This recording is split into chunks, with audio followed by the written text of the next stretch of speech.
Hello, good evening. It's Monday night. Fifey's back, and we have got a very busy panel with lots of opinions on lots of topics for you this evening. I can't wait to get started. Like I say, plenty to talk about. But before we do, let's roll the titles. Take my hand, take my whole life too, but I can't help falling in love with you. Swindon turned into the promised land. And what all great hosts need is a team of people keeping them on their toes. And I'm delighted to say that we've got not just one, but 4 potential hosts of tonight's episode with us. Let's start with the man who did such a good job on Friday. Good evening, Woody. Good evening. How are we? Very well, thank you, sir. Yourself? Yeah, not too bad. I'm just trying to find Crawley's first goal because I can't remember their first goal. Yeah, I'm not too bad, all things considered. Congratulations again on doing such a good job on Friday's episode. Thank you. I really enjoyed it. But I'll leave the professional setup to you, I think. Well, it's certainly not professional if I'm doing it, let's be fair. Next up, a man who is no stranger to hosting Fools Rush In. Good evening, Craig. Yeah, evening, Fifey. How you doing, mate? Very, very well, thank you. Yourself? Yeah, I'm good, mate. I'm looking forward to this. I think it's going to be an interesting episode with, as we like to say, with raw emotion and passion. So I'm glad you're in the hot seat today and not me, so that I can lose like all sense of professionalism and just piss myself laughing. So yeah, looking forward to it. And I must say, gents, already, I'm very much enjoying the little IDs we're going under, the little tags. We've got My It's Coming Home. We've got Southgate and Lindsay fanboy there. We've got hashtag Lindsay in. Let's get another host and see if he's just as happy and optimistic. Good evening, young Rich. Good evening, mate. How are you? Oh, just self-promo from Rich. Look, just his name and his Twitter handle. No, no managerial bias there. I was just going to say I've got no bias towards either of those managers. So, we'll have to wait. That's because, as we were just saying off air, you're biased towards yourself after the weekend result, aren't you? Very much so, mate. Yes, absolutely. Yeah, I don't go about. I go about my own business, mate, and I'm more force it in than anything at the moment. Hashtag force it in. Lovely. Now I just really said that just sounds really, really, really. It does. As soon as she said it, I thought, right, well, I'm definitely repeating that for anyone that missed it. That's for sure. Next up, let's go with someone who's possibly the coldest looking man in England right now. Good evening, Ned. Hello. God, how are you, sir? Isn't it? Yeah, not too bad. Not too bad. I'm not sure whether it's my connection or someone else's, but Woody's seem to be Wi-Fi. getting a bit. Oh, yeah, more or less. Yeah, of course it is. Of course it is. Ned, everything. Ned, do you know what you need? You just need like a towel over your head, and you'll look like a I don't know, like one of those maids or duvet. Like that. Oh, that too. Yeah. A walking, talking duvet. Yeah. I've got multiple blankets, and there might be some more before the evening's out. Who knows? I can just see as this episode goes by, people are just going to be walking in and putting more and more blankets over Ned. Hot water bottle will come out and everything. It'll just be sat there like that by the end of it. It'll be lit on fire as well as we say goodbye. We have one more panelist joining us tonight, and almost certainly going to be the star of tonight's show. The man who's going by the name You What, Mate. Good evening, Ben. Hello, Fifey. How are you today? I am very well, thank you, sir. Yourself? Yeah, I'm all right. I thank goodness for England. You know what? They improved my day because Swindon ain't been much cop, have they, of recent? Really annoyed me, but there we go. We will certainly hear just how much they've annoyed you very, very shortly, because we are kicking off tonight's episode with a case of creepy Crawley. Before we let Ben go off on a rampage like he did on our WhatsApp, Rich, you were there with Joe.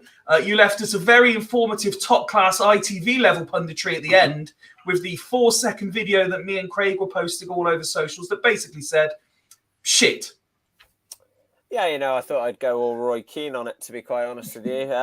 Just straight to the point. There's no faffing about it, to be honest with you. I felt as if that probably Crawley deserved their win in the end.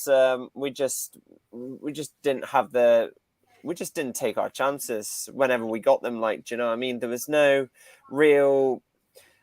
nothing going forward. Like, Wakeland and Jeffcott were so isolating up front, and I just there was nothing to that game, absolutely nothing. There was one moment in the second half where we had probably about 7-8 minutes of like, right, it's coming here. We might actually get something, but after that, it's just terrible. And then looking at the stats afterwards as well, seeing that we had like over 60% possession, and then we just got absolutely dicked and humiliated like that. It just makes you think, why do we bother sometimes? It was a painful watch in that really bitterly cold weather. And like I said, at the end of that game, it was shit. And you know what? It was definitely up there. I'm not going to say it was the worst game of the season, but it's definitely in the top 2. I'd say probably Harrogate was worse. It wasn't the worst, but it's in the top 2. Yeah. Lovely. Yeah, I mean, that pretty much sums it up, doesn't it? I'd probably put it second. And the only reason I say I put Harrogate up there as number 1 was the goal difference. Well, that, and also the trek that we had to go to bloody get there as well, 3.5 hours. I mean, Crawley wasn't much less. I mean, it was about 2.5 hours to get there, like, sort of thing. But one other thing as well, I'd say the pizza that they had outside the ground was fucking amazing, and that was the highlight of the day. So, but yeah, it was a dreadful game. We didn't deserve anything out of that game. Crawley took their chances. The first goal took about 5 billion deflections, but finally found the net. And the second one, wow, just summed up our day basically. Well, let's everything that you guys are about to talk about, I know Ben's going to have a very strong opinion on. So I'm going to kind of throw the question out there to the rest of you in the anticipation that Ben's going to jump in on every possible point.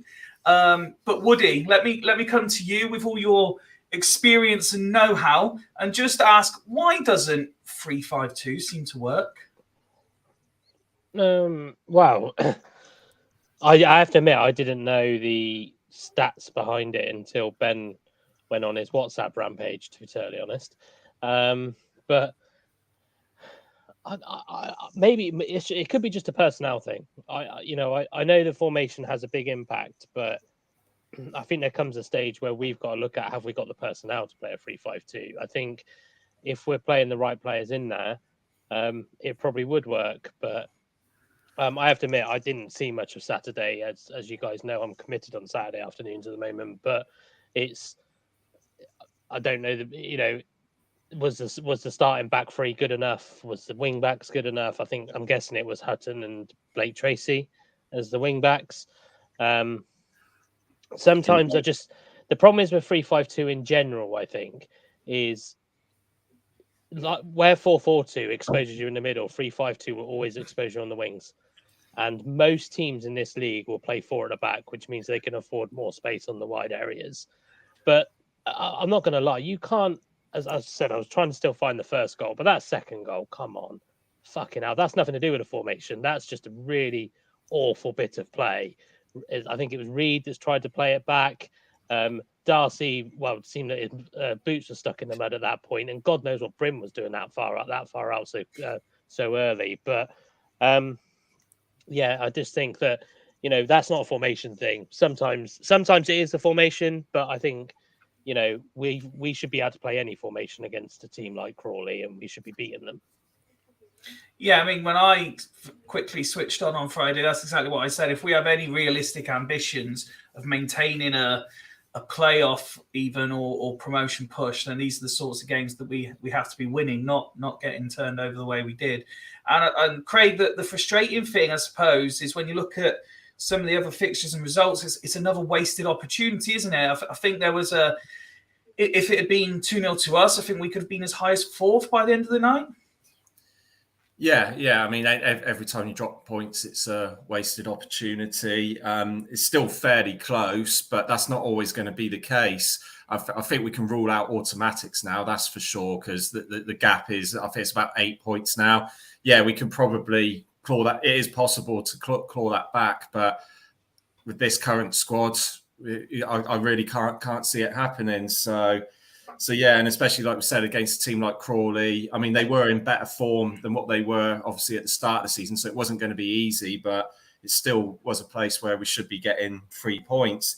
I kind of agree with what Woody's saying that, no matter what formation, we should be beating teams like Crawley, but clearly 3 at the back just doesn't seem to be working at the moment, and it hadn't done for about 3 games before Saturday's game. So why in the hell Lindsay decided to play 3 at the back is beyond me. I can't, he must have known that there was a chance that wasn't going to work. And I've got a theory behind it. I'm not trying to make excuses for Lindsay, but is this something that's coming from our technical director, Dee McKelly? Because technical directors or directors of football, whatever you want to call them, they're normally in place to keep the culture of the first team, how they play, their formation and their style and everything, regardless of who the manager is. So maybe Dee McKelly wants him to play this 3-5-2. Obviously, the recruitment at the start of the season was geared around a 3-5-2, wasn't it? With McDonald in the middle and 2 ball-playing defenders either side of him. So could that be, could that be the reason why he's is he getting pressured, is what I'm trying to say, into playing this formation and keeping it going? But who were the 3 at the back? Because even the official website is going 4-3-3. Brennan, Blake Tracy, and Clayton. What, playing Yandelo at left wing back? Yeah, and Hatton right wing back.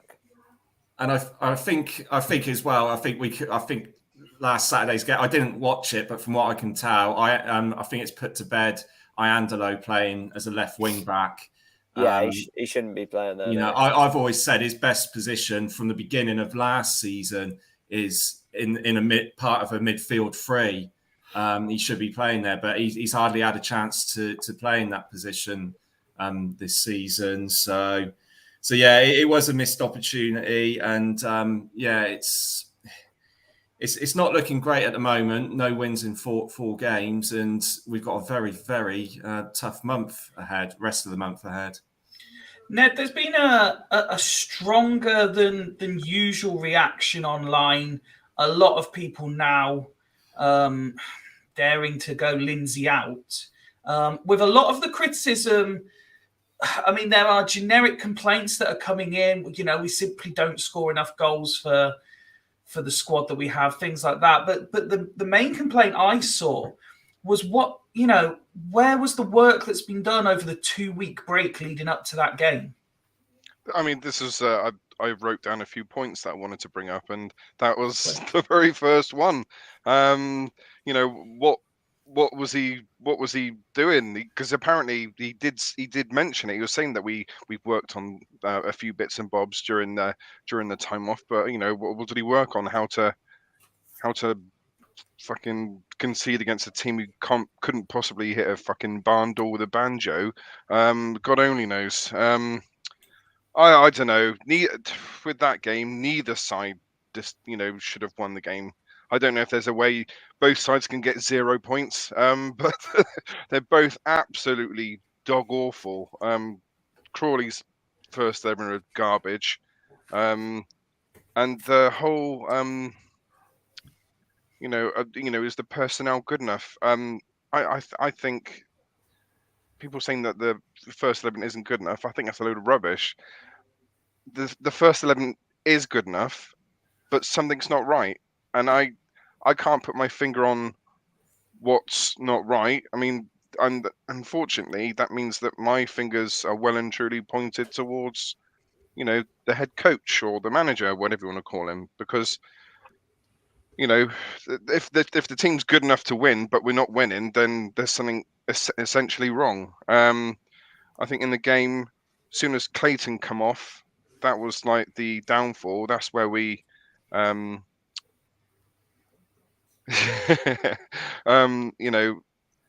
that's where the defense really started to crumble. It just shows exactly how much we've missed him in the previous few games. Iandolo at the moment is so off the pace, and so unfit. It's incredible. Adeloy's still shit. I don't know what he adds in any capacity. To be fair, Ned, I was starting to criticize him a little bit on Saturday. I asked, has he had a touch on the ball yet? And one person said to me, next to me, he says, "Yeah." I was like, "Oh, really?" He's like, "The donk on the head." I was like, "Oh, we counting that as a touch? We are, fair enough." Yeah. No, but no, in all seriousness, no, I haven't seen enough of Adeloy yet. So, and for The him, bloke gets to play an average 3.5 minutes every 4 games. And to be honest with I've you, seen enough of him. And to be honest with you, he had a strike partner of Tyrese Shade, and I think that bloody sums it all up. I mean, to be fair, we have to, and he still looks shit. Hang on, we have to praise Mike, who very quickly tagged us in a tweet, who put Adeloy has come on and is playing up front with Shade. I can't wait to watch Bulls rush in on Monday. I mean, obviously Tyrese Shade is the GOAT, obviously, but I question on how he's a football player. But I mean, seriously, I question how he's actually a football player. Like, and actual GOAT. I'm sorry, I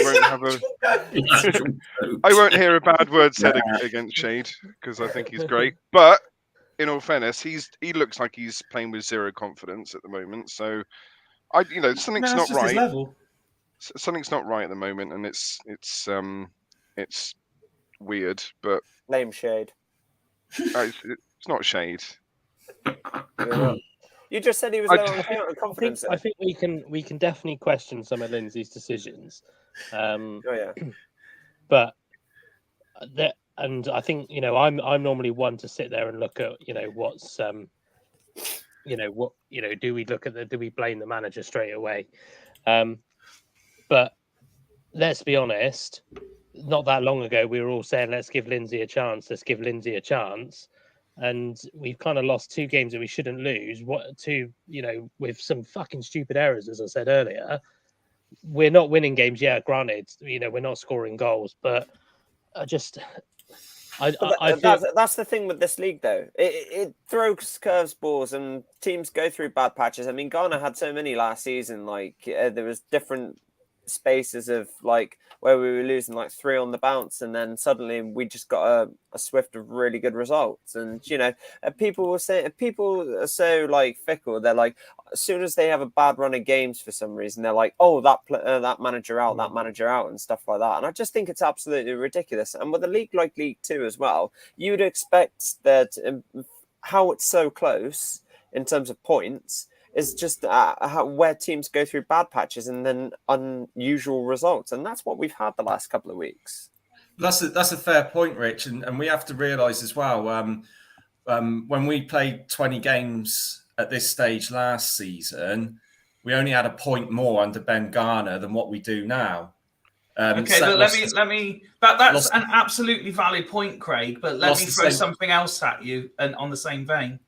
But I don't get me wrong. He is at fault for some of this. But I go back to what I said early on in the season. I don't think the recruitment's good enough. I disagree with Ned. I think half of this team just aren't good enough. We're not good enough for automatics, and we've got an outside chance of the playoffs. It's all well saying, oh yeah, this team's got potential. This team can play well. Well, they're not. Where the hell's Gladwin been the last 4 games? He's gone missing. Reed was given a chance. He went missing again. He's a waste of space. He might as well go in January. Yeah, he should go. But Gladwin's been injured though, so I'll let him off. Yeah, but he's still been starting, hasn't he? He's still been starting, yeah. But I just want to go back to a point very quickly, Craig. You talk about Lindsay, and I think we've quickly gathered, and from some of the information I found out on Saturday, is that apparently, obviously, Dean McKaylee's been picking the team, he's been picking the formation. Obviously, this is what they've sort of brought into our football club in terms of. Has it? Well, yes. Apparently, this is what I've heard, and I think it's all brought from like the whole stats thing that they've obviously brought in. That's why they brought Dean McKaylee in. Now, for me, it sounds as if that it's going back to the whole point of when we had Tim Sherwood and Luke Williams, like sort of thing like that. Tim Sherwood would pick the team or whatever, and then and it would just be like that. It just seems really strange. It seems really weird. But yeah, you know, it's I don't really know. And yes, Christian, yes, I am saying fickle, definitely.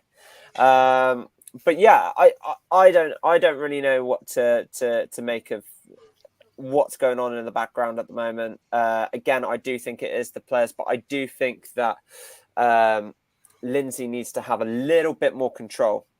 And I don't think he's quite got the control that I think you're right. A lot of the fans think he does have. And I think a little bit more trust needs to be put into Scott Lindsay. He's obviously a very, not in terms of manager. And this is where I was going to say, I think he's kind of overachieved this season. He's never had a senior managerial position before.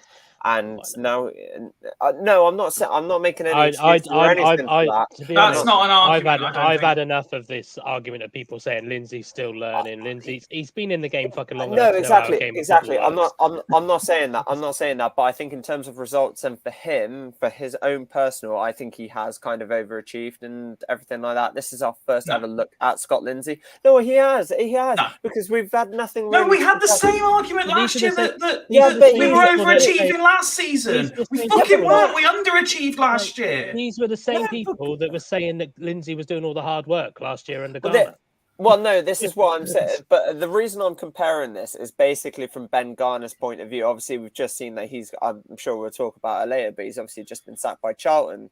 And obviously, the grass ain't always greener. But now, obviously, we got Scott Lindsay, and a lot of people would say that it was the cheap option. And okay, yes, it probably was, like, sort of thing like that. But for us, really, we're just carrying on with what we're doing, okay? We don't give a shit about what's gone on there. We were sort of, like, thrown a little bit into the mud there.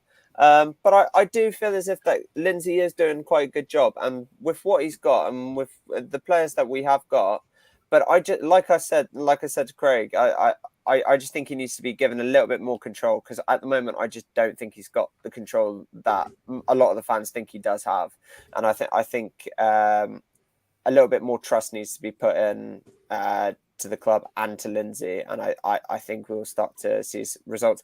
I don't care about all this stats bullshit and all that kind of stuff, because at the moment it talks about like the amount of goals we're scoring. We're not scoring fuck all at the moment.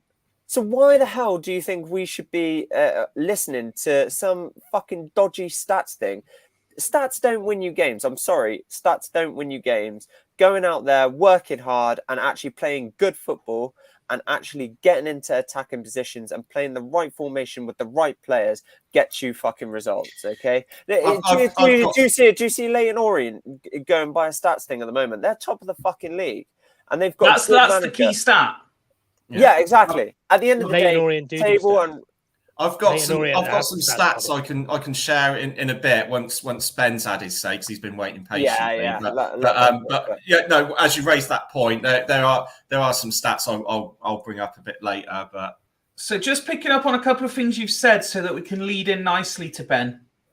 I'm trying to make sure I get this right. Craig mentioned Garner, and you're right. We'll come on to him in a bit. And I think you said we're only 1 point different to where we were when he was in charge last year. Yeah. The fundamental thing that I would throw into the mixture there is we equally didn't get promoted. Yeah. And that's the key factor. But I don't think we're going to get promoted this season. I don't think we will. Well, it's a joke, because we should be. That should be the aim. What I'm saying was, club at the moment. I just for some context for that stat, there was people saying we should bring back Garner.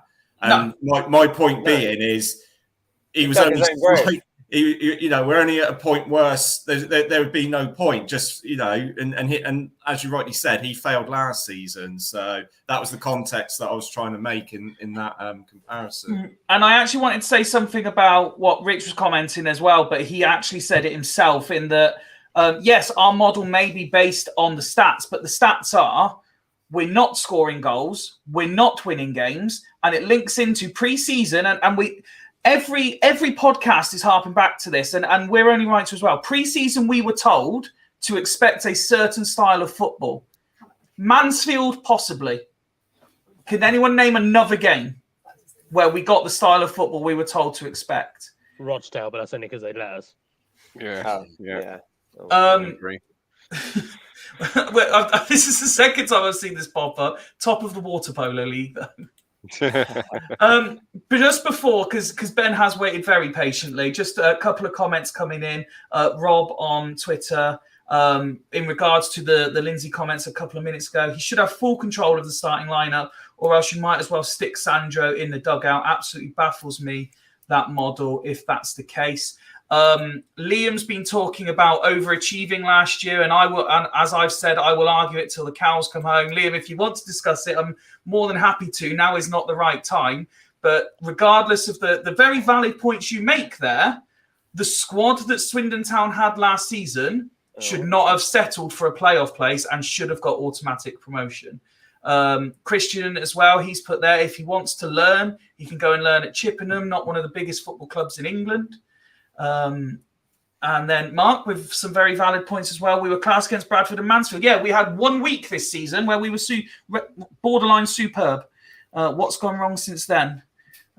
We thought they had clicked. It's all gone to shit, and there must be a reason. Ben, the opening half an hour of this show has been fairly negative, so please come and tell us why 5 defeats in 20 is fine. Yeah, do you know what? A lot of what I was going to say has been pretty much covered anyway. Yeah, but not the way you've said it. I want to hear the way you've said it. I was quite cross, really. Yeah, well, it all stems really. You go back and of previous performances. For me personally, you watch the Crew game.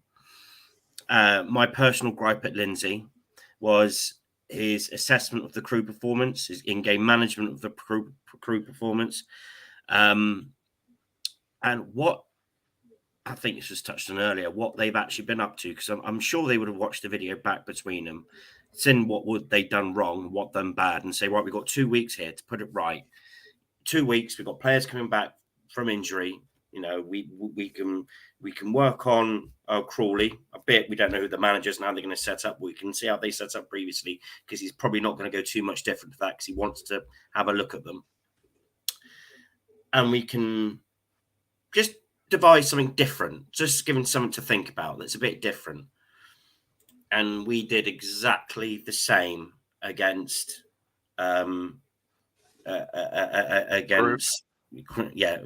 Crawley as we did against Crew. We played exactly the same way. The football is slow, it's inept. Because we've dropped Blake Tracy back into centre back, we've lost any of his attacking attributes. We've now got Ian Dollar, who's bang out of form in a position he's not really comfortable in, and we're destroying the guy's confidence. The team is completely gone to pieces, completely. And that I know what Rich is saying. I've not heard that before. If that's Dean McKelly's got his hand in there, I've never heard that before. But as far as I know, it's Lindsay who's taking the team in and out. And if he is the manager, he needs to put his foot down and say, look, it's me that's on the block. It's me that's going to get fired, not you. So he needs to do what he can, actually put his own team foot down. But that team looks completely devoid of all confidence and entirely shattered. That is not the team that I saw a few weeks ago. The 3-5-2, I had a little look at all the games we played. We played 6 games, started 6 games of 3-5-2. We've lost 4 of them. We've won none of them, and we've drawn 2 of them. One of the draws was against Salford, where we actually changed formation halfway through the game because McCurdy got sent off. We went to a diamond. I'll go into the diamond in a second.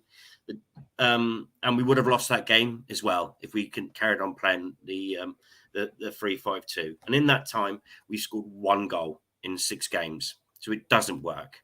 It doesn't work at all. I don't understand why there's this need to defend it so much. And the odd press conferences when he says, but it doesn't matter. The positions don't matter. The formation, all formation is where they stand when they kick off. What is that shit about? What are you talking about? Formations are everything. I don't get that. So he's mumbling. He's bumbling. He's going back. He fit on well with his panel. Regressing back to the Lindsay we had at the start of the season, where he just wasn't coherent and he didn't sound right at press conferences. He sounded rattled, didn't he, Ben? And I'm sorry to interrupt. One of the things he kept, because people were saying, Hawes was saying about why we're not attacking. Why did we only get 0 shots on target? And he said it 3 times, and it really fucking wound me up. Was we need more guile and know-how. He said it 3 times. What the fuck does that mean? Yeah, it doesn't mean anything. It doesn't mean nothing. He sounded like it wasn't quite as bad, but it sounded very similar to how he was against Gillingham when we struggled with 10 men when they had 10 men. I think he's just lost and devoid of ideas. And the thing that just does my biggest head in are two some of our best performances this season. The second half against Salford, when we were getting battered and we turned that around with 10 men and we nearly should have won it. And we went and played with a diamond. And then we completely dropped it and never seen it again. And then Mansfield, where I swear to God, I thought we turned a corner. And this is the biggest disappointment is. Our last victory, I thought after the point at Bradford.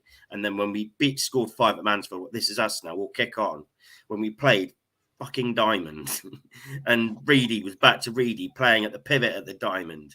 And we just played so well that day. And he's just not bothered going back to it at all. He's not even thought about this is not going well. Should we just try this differently? He doesn't. He just tries to hammer the same thing, playing players out of position and just completely destroying all self-confidence. And then he comes out with these buzzwords and these nonsense. And it's just awful interviews. It's just not worth listening to. The guy's lost the plot. He needs to go. He can't. He's the nicest man in the world and he's passionate. He's 10 times as passionate as Garner was. And Garner had no emotion. He didn't care.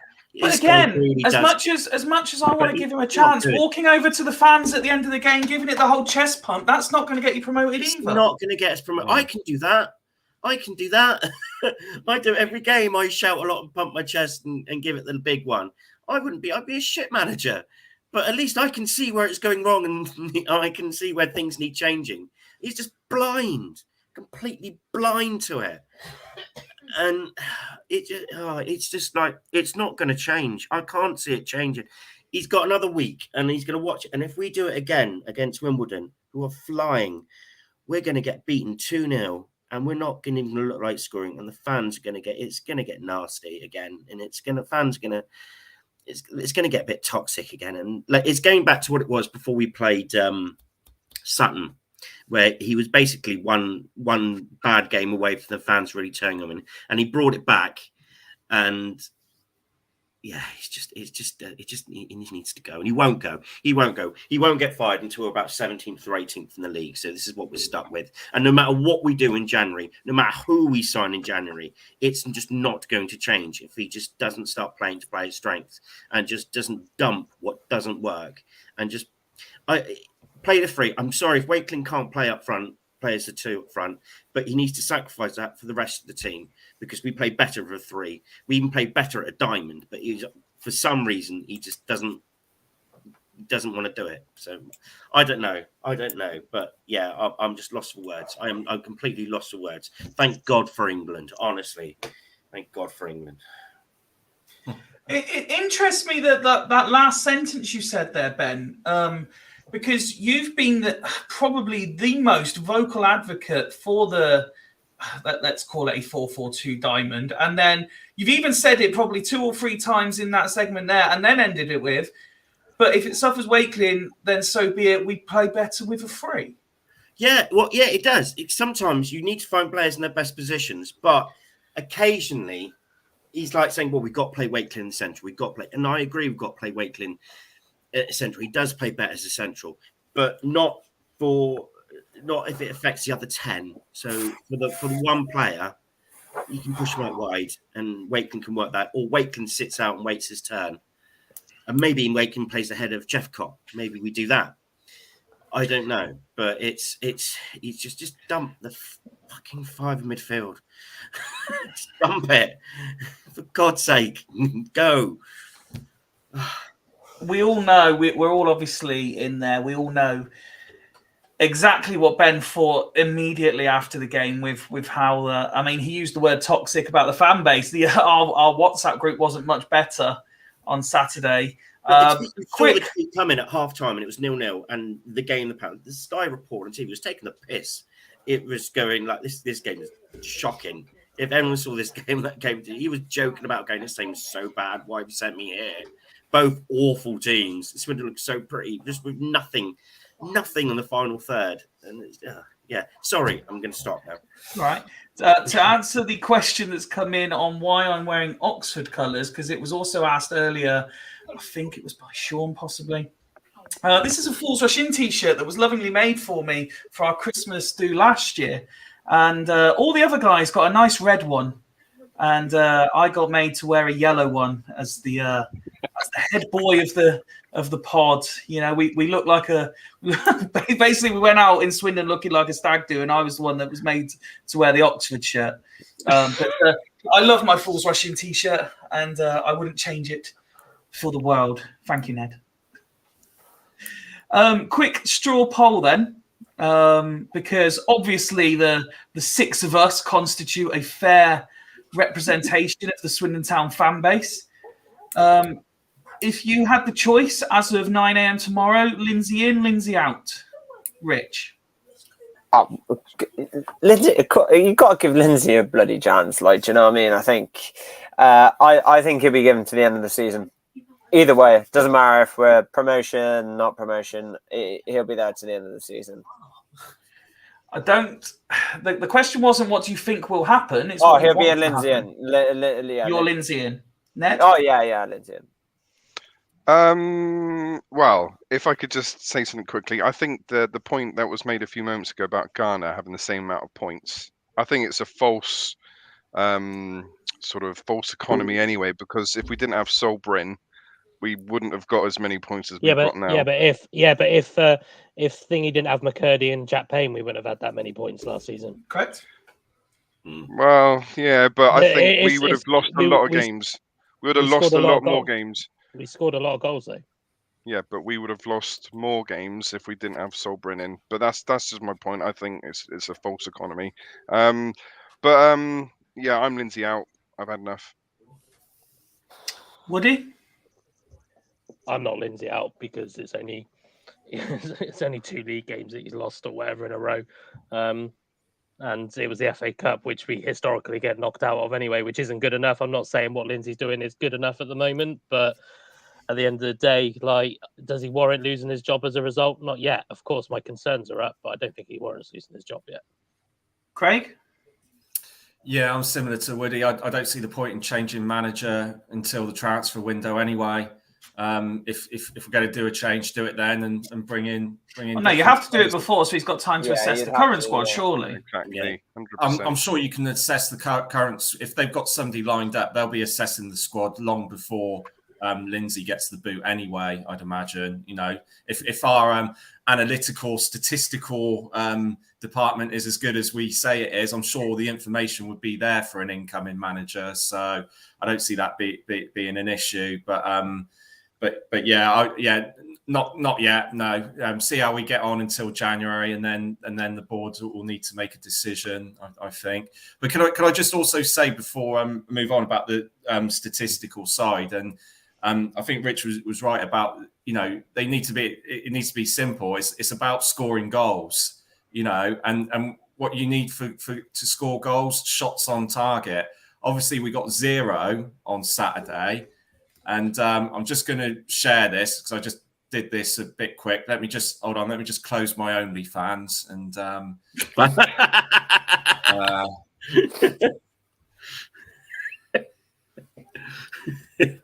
Right, can you guys see that?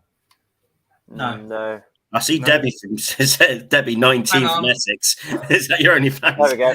There you go.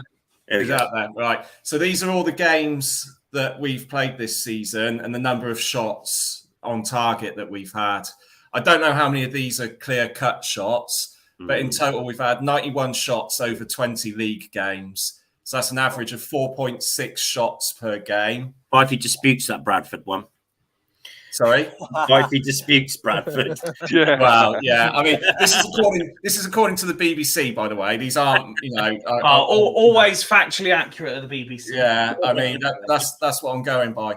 But so if you look, and obviously, if we're not getting shots on target, we're not going to win games. And out of the 12 games where we've only got 4 shots or less on target, we've won 3, drawn 5, and lost 4.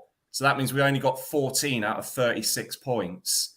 That's the problem. That's what Dean McKelly needs to look at. I don't give a shit about transitions and fucking all the other bollocks and everything. It's about playing the style that we were promised at the beginning of the season and getting shots on target. Because if we don't, we're not going to win games. Those stats are shocking, by the way.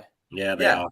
They are. Look, Only 2 in double figures. Because you look at the shots and then you look at the amount of possession we have and you think, yeah, hang on a minute, those two don't really add up. It's just like, what is going on here? Yeah, sorry, I should have put in context with the possession, but yeah, you're right, Rich. If you look at the, we're normally averaging about 60% each game.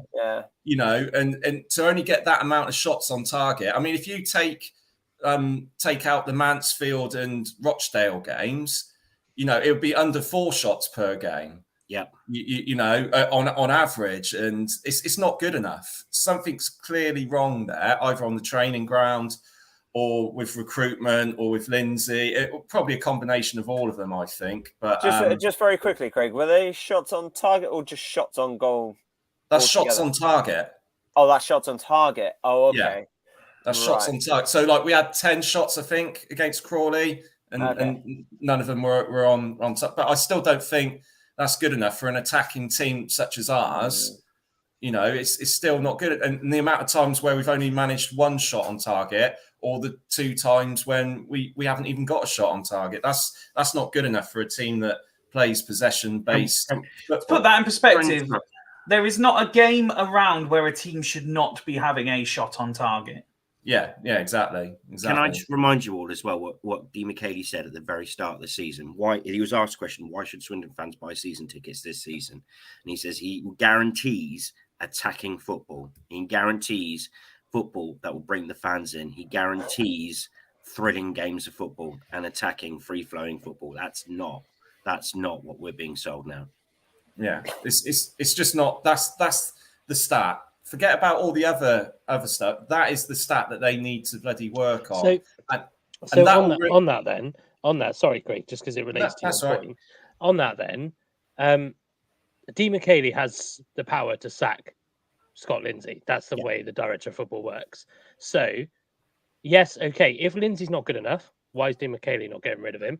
If he's not getting rid of him, is he admitting his recruitment isn't good enough? Yeah. It's one or the other. If that's the case, why isn't he be getting rid of? Yeah.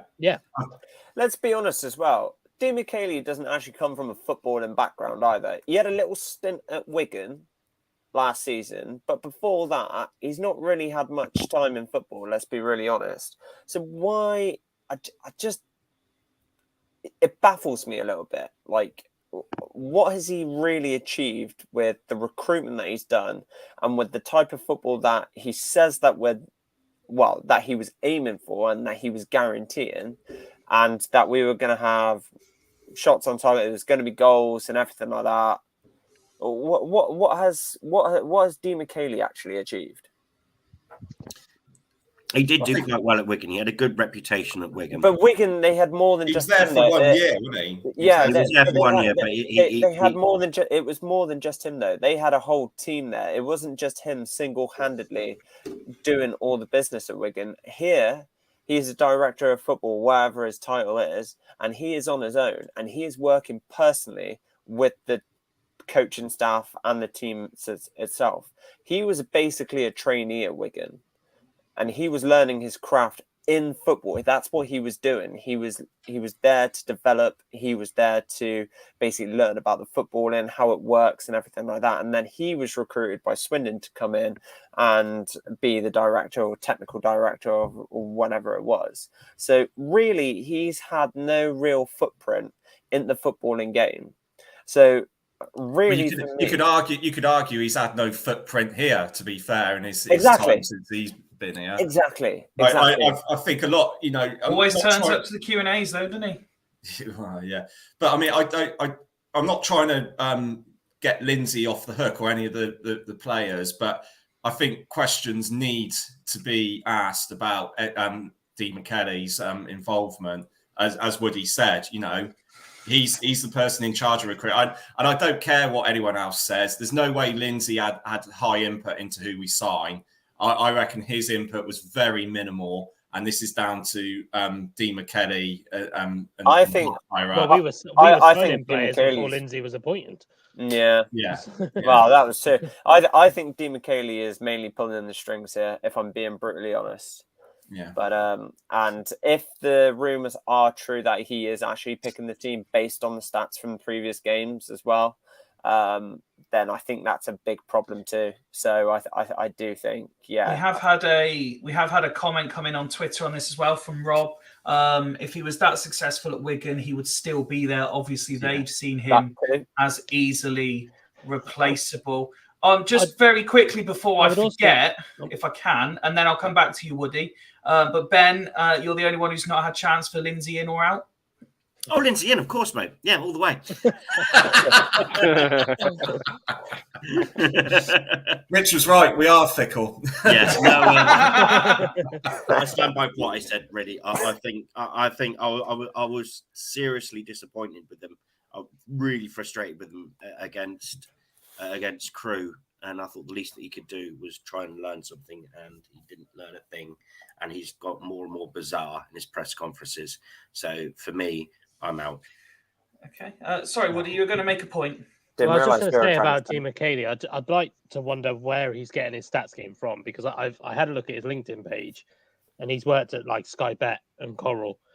So I just wonder whether this kind of stats-driven model is just because that's been his whole life in terms of his working life, that he knows that you could put bets on here and there, and you know that you're going to return money. It's just and I know I was all for it because I am for a Moneyball model, but I don't think we've got one. I don't think he's bringing players in based on their stats in a game. I don't know. Something doesn't seem right. I'm still not Lindsay out, but something just doesn't. Something's not right. The team ethic's not the same. I think Christian has popped it up earlier. Is that a Lindsay thing? Of course it is. That's a Lindsay side of it. But I think so much of the responsibility, there has to be some responsibility on the players as well. Shots on target, with all due respect, yes, it's a bit of an embarrassing stat to see that we're having under 10 shots on target with a possession-based team. But that also talks about the quality of our players. You know, these guys, none of these guys are brand new coming into academy football, never, barely kicked a ball. Most of these should be able to hit a shot on fucking target.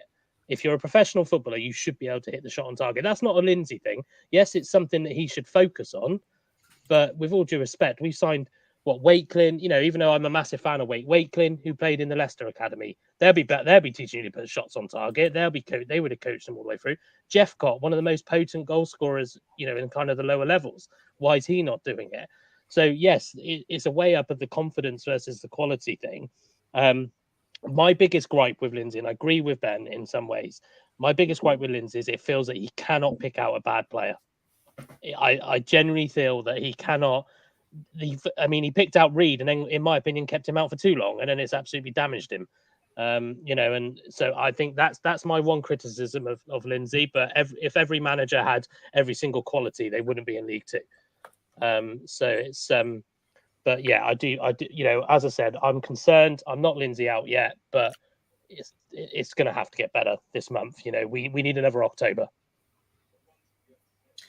Before we move on, does anyone else have anything they want to add on what the Crawley result or performance means?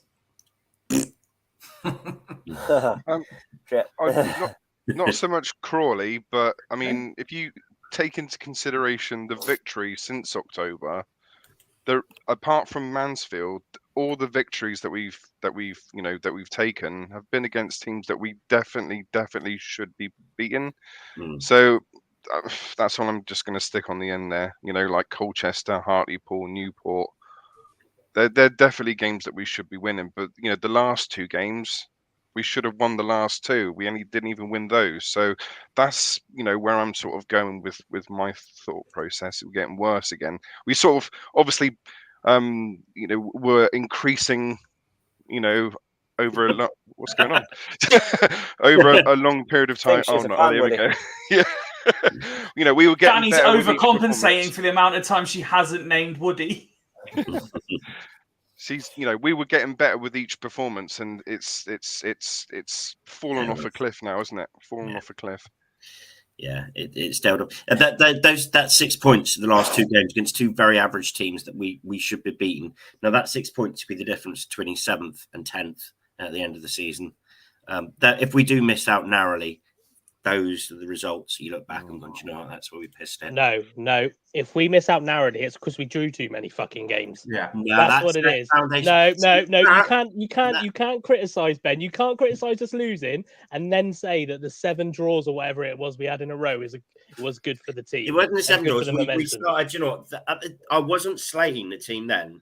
That now, but he was the same manager. He was still playing the same football. You could see steady progress. He was still playing the same football. You could see an improvement from the actual piss poor, woeful start, and to actually you saw sense in the team and Rick coming together a little bit. So you give them that little bit of leeway, and they weren't being defeated. And eventually they did start winning, and it crescendo and it peaked in October. I'm pretty sure, Ben, we were sat here after 10 games, and me and Fifey were going, "This is not a good start." And you're going, "Yeah, it's all right. It's a good start." No, I said it was a different start. I said it wasn't a bad start. I said it wasn't a good start. Oh God, come on, Ben. We're raking over old ground here, aren't we? Yeah, that's what we do. That's what we do. He brought it up. Let's move on before Ben says something that I'll regret.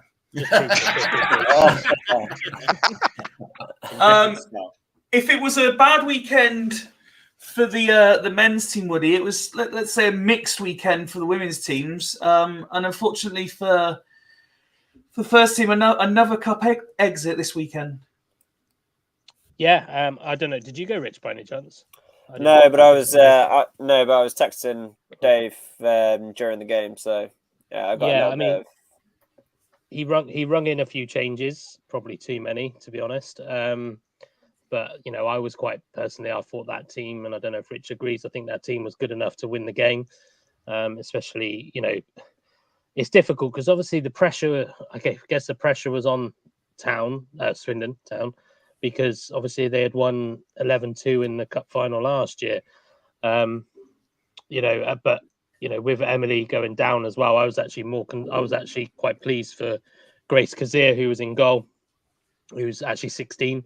So I was quite pleased with her to do really well. And obviously Faith got another start and scored her penalty as well. So I actually video called my old coach when the penalties were on. And because they had Abby Footner in goal, who used to play for Bassett and Larkle, I thought, she doesn't mind a penalty shootout, I don't think. So my confidence wasn't massively high. But I think I said on Friday or whatever day it was last week, I don't know how seriously James was taking that competition. So, was he seeing it as an opportunity to play some of the younger players? Well, obviously he was, because the likes of Faith Kingdon, Grace Kazir, and like I say, players like that who played for the under-18s the day before, so it's which would have definitely had an impact. But, it is what it is. Maybe it makes for a bit more of an entertaining County Cup final, if anything else, because the teams that are going to be in it are going to be a lot closer together in the pyramid. So... There was a promising result though, which Craig was very quick to try and up everyone's mood with, as a Swindon team beat an Oxford team. Yes, as I called it, the Woody Derby or whatever he called. Woody doesn't coach here anymore. Derby. It was fair play to Kiana and Ellie and Jordan. I don't think Ellie was actually at the game at the end, but the a 5-0 against Oxford City is is Oxford City and Swindon teams for obvious reasons have always had a bit of a 1-2, so a 5-0 result is fantastic. I've seen one of the goals actually, and it kind of fits maybe the ethos of what the men's team are trying to do. The nice play out from the back but straight into an attack type play. It was actually quite refreshing to see someone play out from the back and then get into the opposition half. But no, fair play to them. And as I said before, I'm just glad that they're in that league because that league is just all over the place in terms of I don't think you could pick a clear winner on it yet. So, and like I say, it's obviously getting players noticed, and that's what we want. We want the Faith Kingdons, we want the Grace Kazirs, the Maddie Hineses, and all of that kind of stuff. We want them playing in, hopefully in the first team one day. No, absolutely, and of course we'll be back on Friday to give a little bit of a preview for the weekend games. I'm not sure if you'll have them prepped just to let everyone know what they are, Woody. Or I know the first team haven't got a game. The development team are away to Portsmouth. I'm not sure about the under-18s off the top of my head. No, that's fine. Let's move on to a section that I'm just going to call any other business, because there's lots of other news stories to go around, and not just news stories, but just general information to discuss and pass around before we move on to our now traditional World Cup chat. The name's been mentioned already before, but I was quite happy to gloss over it. But as 85% of the Swindon fan base seem transfixed on either Port Vale or Ben Garner, it seems only right to mention that he's, as Christian's been very quick to point out in the chat, lost to Cheltenham, got the sack. A lot of people said he'd be gone by Christmas. Is anyone particularly surprised? Let's go with Craig first. Well, I mean, do you particularly care even? Not really. No, I don't think. I'm with you, Fifey. I felt that Garner for us, he should have got us with that team. Should have got us automatic promotion. If you look at their Charlton's position, yeah, I'm not surprised that he's been sacked. Managers have been sacked for a lot less than what he's done. But it was interesting after the announcement. If you look at the majority of the Charlton fans are a bit pissed off that he's been sacked. I think they blame more the ownership, by the sounds of it, that he didn't give them the ownership didn't give him enough funds, and that he was originally brought in as a longer term project, and then they sack him again, and they seem to go through managers quite easily. But do I feel sorry for Garner? No, not really. Am I reveling in it? No, not really either. Some of our fans were like, "Oh yeah, serves him right for leaving us." No, don't give a shit that he left us. I'm quite pleased he did. He's no fucking, he's no Glenn Hoddle. He's not a Glenn Hoddle or an Ozzy Ardiles or some of the greatest. Not even a Paolo Di Canio. Or even a Paolo Di Canio, who even splits our fan base a bit as well. If you look back at his legacy, but yeah, no, don't give a toss, and I hope he ends up in the non-league managing, because I just don't think he's that good a coach. Rich? In the famous words of Mick McCarthy, that went well.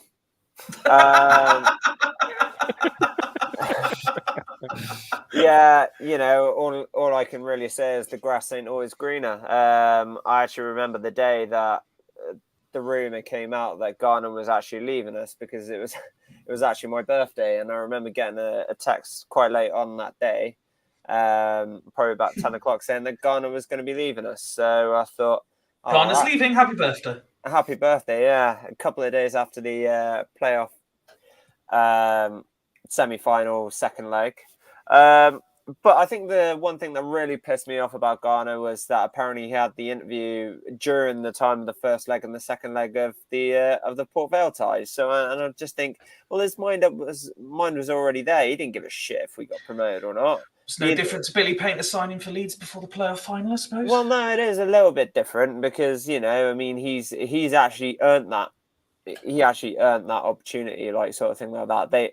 they had got promoted out of the same league as what Swindon were in. But Billy Painter scored 20. How many goals did he score that season? Probably 27 goals, I think it was. Something around that figure, yeah. You know, so he'd done his business in League One. Really, he needed a new challenge. Whereas Ben Garner, he hadn't proved fuck all yet. I mean, he didn't have a successful managerial career before he came to Swindon. His most successful to date was obviously with Swindon, getting them into playoff positions and being one game away in the driving seat, might I just add, going into the second leg of that tie. All he had to do was either draw or actually score a goal. And he did. That sounds familiar, doesn't it? Yeah, but you know, and we probably would have. Well, I don't know. I say we probably would have beaten given our Wembley record. But either way, though, he had something to prove, and he's still not proved fuck all in football yet, in managerial career yet. So, you know, all I can say is,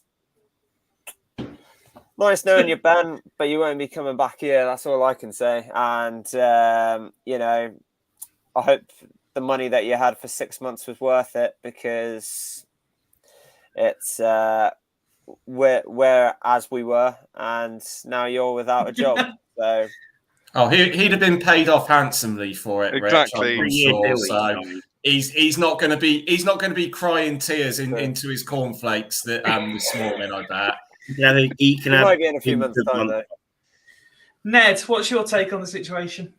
I mean, I didn't particularly not like the chap, but as has been said, you know, it's you know, his stint before us at Bristol Rovers wasn't successful. His stint for us, I mean, he got on the playoffs, but should have got promoted. So I would class that as non-successful. So, I mean, if we're completely honest with ourselves, we'll probably be sat here berating him now if he was still with us. So I'm glad he went. And, you know, obviously hasn't worked out for him. But as it's just been said, that he would have been paid off handsomely. So winning all round. There we go. Ben? Well, I liked him last year. I genuinely did like him last year. I liked him this year. I don't like him now. I liked him last year. I was disappointed when he left. It was a catalyst for the whole team getting broken up, and it was for nothing. Absolutely nothing now, because he didn't last more than 6 months in his new job, and that's such a shame. That last season's team just got broken up for nothing, and that's disappointing. I think it would have got broke up anyway. Payne wasn't going to stay. You know, for a start, McCurdy was always going to go. I don't know if anyone's noticed, just before I hand it over to Woody, but where I normally put the stream is starting soon picture, I actually brought this up. And already tonight, Ben has lived a good 5 out of 9 of these emotions again. Emotional roller coaster. This it show. Must be an absolute nightmare being you, Ben. The emotional roller coaster you live on, just being a Swindon fan. Well, it's just like you know, if anyone meets my partner Sarah, you'd understand that it's an emotional roller coaster anyway. Wow, that's harsh as fuck. Wow. Wow. I'm only saying. You're sleeping outside tonight. To be fair to that, I think he was on about for her. It was an emotional roller coaster. Yeah, I'm surprised he didn't tell Jack to tell her that. On the subject of that, I love her dearly. On the subject of that, we wish Sarah the speediest of recoveries and praise young Jack for doing the job that Ben can't be asked to do today, looking after her. Woody, your thoughts on Garner? I was probably one of those that didn't really care when he left. I thought it was a shame, but at the end of the day, he moved to a higher division. He's trying to better himself as a manager. I don't hold that against him, to be honest. People do the same. There's no loyalty in management. I think I'm not surprised, because I thought that, Jack Payne was a good sign-in, but I don't think taking the players off us, they haven't favoured him either way, I don't think. I'm not even sure where they are in the league. I'd probably actually argue that Cheltenham probably let him go too early. Maybe the 16th, I think. Maybe the loss to Cheltenham season. Maybe losing to Cheltenham really did turn it over. But But yeah, I just think that, as I think Dan Stevens put up a minute ago, it's old news now. I don't want him back, to be fair. I don't think he'd come back anyway, but I don't blame him for going. I think we need to let go of this fact that he's betrayed us for leaving. He's, even the management side of football is not a long career. You're always going to go. I'd be very surprised if there's many managers around nowadays that they get a sniff from a higher league and they go, no thanks. I don't think I don't think there's many of them. Well, look what happened. Was it the now ex QPR manager? Was he offered Wolves, turned it down, and then went to Rangers? Yeah. I mean, that was a strange move, wasn't it? It's bizarre choice. He didn't go to Wolves because he thought they'd get relegated. Let's be honest. He's not. And he thought even he couldn't get Rangers relegated. He thought Rangers. He thought, well, it's Champions League, isn't it guaranteed? So he thought we'd go there. But yeah, I didn't buy the ball that because I'm a Rangers QPR man and I want to take QPR to the Premier League. Well, apparently he pulled the strings when he was assistant manager to Steven Gerrard, and apparently he got more success than he did, and that's why he failed at Villa. But that's all I'm saying, and that was coming from Rangers fans as well, by the way. So, so I'm saying anyway. And also, Rangers, you got the attraction of European football as well, haven't you? So it's you have at Wolves. Look at all the Portuguese players that are there. Well, yeah. Washed up failed Ronaldo's. Next, let's Ben, I'm actually interested. I'd like to start with you on the next one, please. So and we're going to be talking about the World Cup in a bit, but after England successfully negotiated a route to the quarterfinal, it was announced that Wimbledon had stuck in a request, an application to Swindon Town and the EFL to have this weekend's game kick off slightly earlier to allow their fans time to get home for the game. Now, I know that you are supporting England during the World Cup. I know that you also travel a reasonable distance to and from Swindon games. It wouldn't be as far as the Wimbledon fans, admittedly, but you would still have to travel and it'd be a bit of a race to get home in time. So you may well have seen the positives to a slightly earlier kickoff. However, you also... I'm trying to think of the right word. You were very, very particular about games not kicking off early when it came to saving energy. So I presume that even if it was to your detriment, you would say, no, the game doesn't kick off early. No, absolutely right. And the game shouldn't kick off early. There's people that bought it. If they'd done it, I would have understood if they did it in advance, like long time in advance. They went, there's a possibility that England, because they'd know when the group's made how England go and says, right, let's have a chat. If this happens, we'll move this game forward. And they just earmarked it. And if England got past the group phases, and it looks like then they should have appealed to the FA before they actually start selling tickets for the game. There's people that bought tickets for the game with mind that it's going to be 3:00 kickoff. So you can't change it now. It's too late. Done it months ago or a month ago, not a problem. 2 or 3 weeks ago, not a problem. But it's too close. So you've got to leave it as it is. It's because Josh Davidson's been asked to work in the local pub, so he's got to be back in time. Otherwise, he won't be available to AFC Wimbledon. No, you're taking them. Craig, your thoughts on this particular subject? Yeah, I was dead against it, but mainly because I finished work at 2:00 on Saturday. So yeah, I was. You can't do that, can you? You can't, sort of, with less than a week's notice. It's bad enough, sort of, when, especially like in the Premiership and Championship, when games get moved for TV and everything. You can't keep doing that now. If it was a final, then yeah, maybe, but no, it was the right decision, I think. Woody? I don't give two shits because I can't watch the Wimbledon games. So, no, I don't think move it. I think if Wimbledon fans really want to watch it that badly, they'll stay in Swindon or stop off somewhere to watch it on the way back. There's pubs in Swindon they can watch it easy. Yeah, or they could. I'm assuming that they won't be going straight into Paddington if they get in the train. I don't know, but they'll be back. They'll be back in time. It's on BBC and ITV. They can watch it on their bloody phones. Yeah, exactly. But yeah, I agree. I think it's just too much logistical wise. We've got to bear in mind this is a Christmas bloody weekend as well.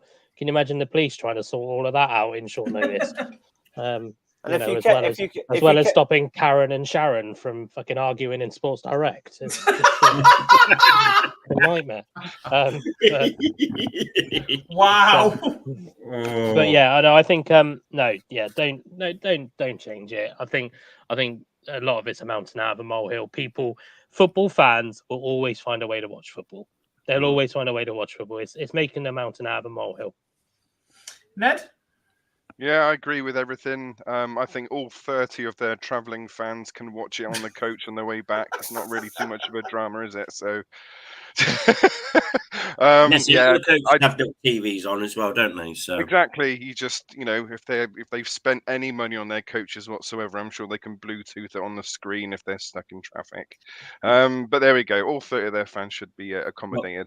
if they can afford 300 grand for Josh Davison, they can afford little TVs and the coaches for the Exactly. for any of the fans turning up. Yes, absolutely.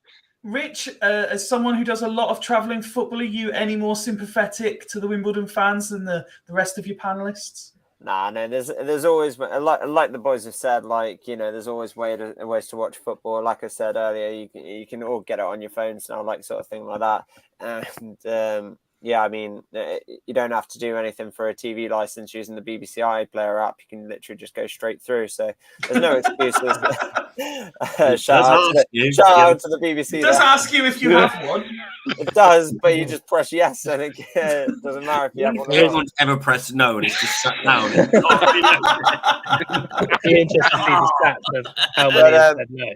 But no, yeah, no, exactly, and they knew exactly they'd planned to go to Wimbledon away before England had gone through anyway, and I knew last week what would have been the case if England had beaten Senegal.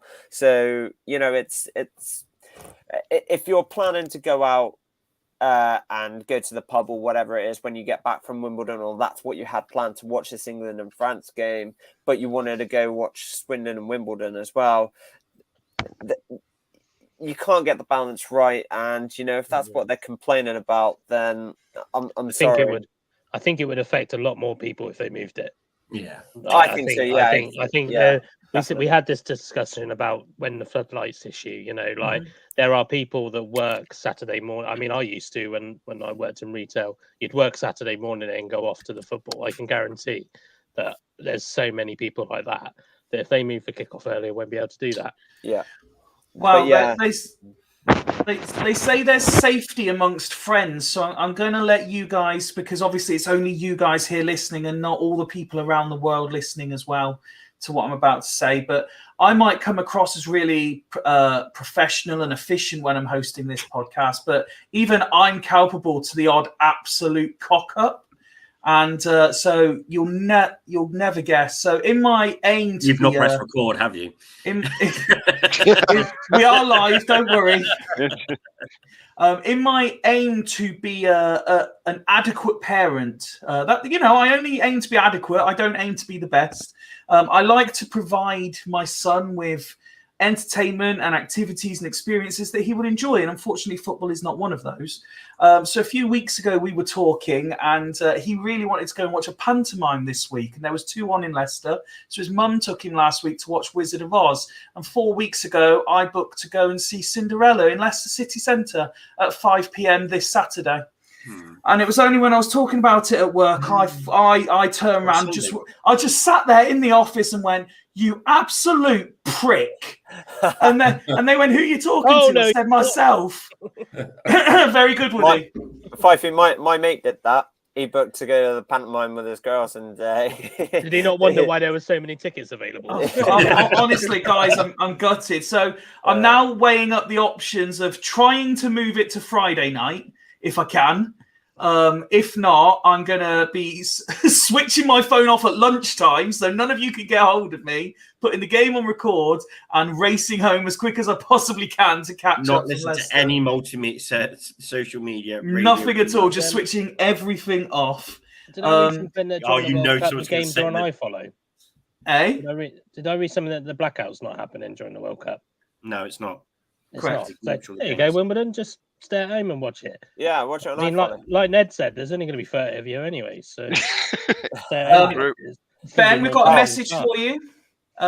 Ben, Joe's making pig in blanket sausage rolls for her lot in the Don Rogers for Saturday.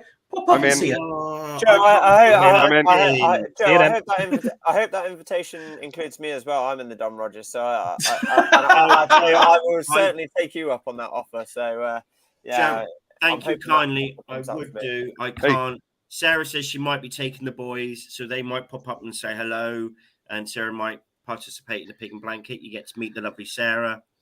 I'm lovely now. You are lovely. I'm sorry, as this show ends in the next hour or so, so I've got to start buttering up, or I'm going to end up the scar bigger than hers. Ben's going to be buttering up. I'm I might literally. cancel Go on. I might cancel and come into the Don Rogers and get my perfect funny, pigs and isn't it? blankets. Bulls Rush pigs in blankets. I'm literally a pig in blanket right now. To be fair, I love pigs and blanket, a good pig and blanket. So the following game, if you're cooking, Joe, I'll be well up for some. And I'll save you buying lunch. The next thing is possibly a one-time only feature, but I found it interesting and it led to a question that I want to pop to the guys because they're all clearly in good spirits and good humour. I've been putting in our WhatsApp group that we got our Spotify sort of end of 2022 results. And it coincides actually with Wardy here just putting on Twitter, just got home, hope to catch up on the episode on Spotify, just for the mega rants I feel will ensue. So I saved a couple of the images just to thank you guys as much as anything for the hard work you've put in during 2022. According to Spotify, we have published 57 episodes since we signed up, done over 5,000 minutes of content, and we get listened to in 7 different countries. So, Scotland, wow. Wales. first of all, no, United Kingdom classes as one country. That might be the reason that might be is because I might have my NordVPN when I'm watching it.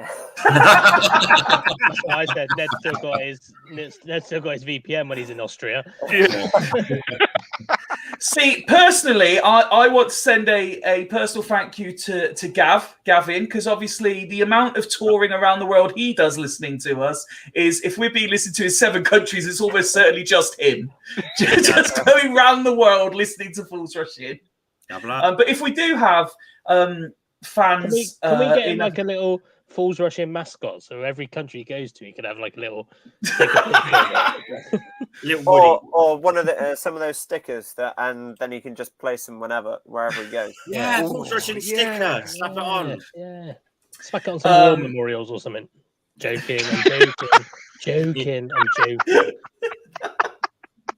Wow. I'm by the way, Joe has said she'll make a load for Northampton away because she knows that so many of us are going. Look at Craig's face; he's got it. I wasn't going to go to Northampton. I think I will now.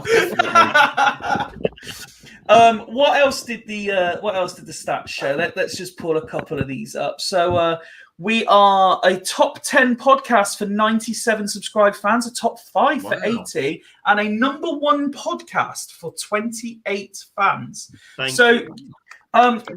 Obviously, we love the fact that from this year we've been able to actively do this live. We love the fact that we've got the live chat so we can interact with everybody who joins us on a Monday and a Friday. But to everyone who does listen to us on Spotify, for those who listen on Apple Pods, for those who go back and watch it again on YouTube 24, 40 hours later, whatever it is, honestly, we cannot thank each and every one of you for the time you put in watching and listening to us talk shit and argue for a good couple of hours a week. We really, really do appreciate it. Oh, hang on. There's a caveat to the Northampton. Mark's popped up. That's if we get our bloody tickets delivered. So I've got something to say on the actual tickets because I found this out last week. So I bought my Crawley and my Northampton tickets both at the same time, and obviously I've got mine as well, and you only you pay for both of them to be delivered.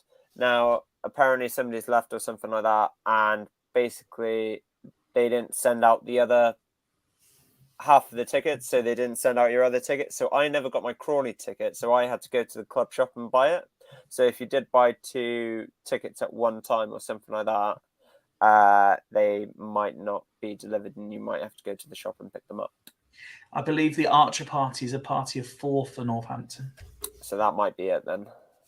Just too many tickets to send out in the post. I collect from club anyway. So.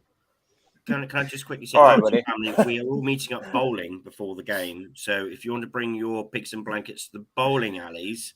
Yeah, but the thing is, now you've done that, Ben, we could have that, there could be 400, 500 Swindon fans rocking up to Northampton, and you've just got them all to descend on the bowling now. Mega Bowl Swindon style. Yes. Joe says, thank you, Rich. No worries. But yeah, so like I said, to be able to sit here and say that since we signed up to Spotify and we upload these recordings for audio listeners after the event, to say we've done over 5,000 minutes of content, and however many hundreds of episodes that said, 50 odd episodes I think it was, since we signed up.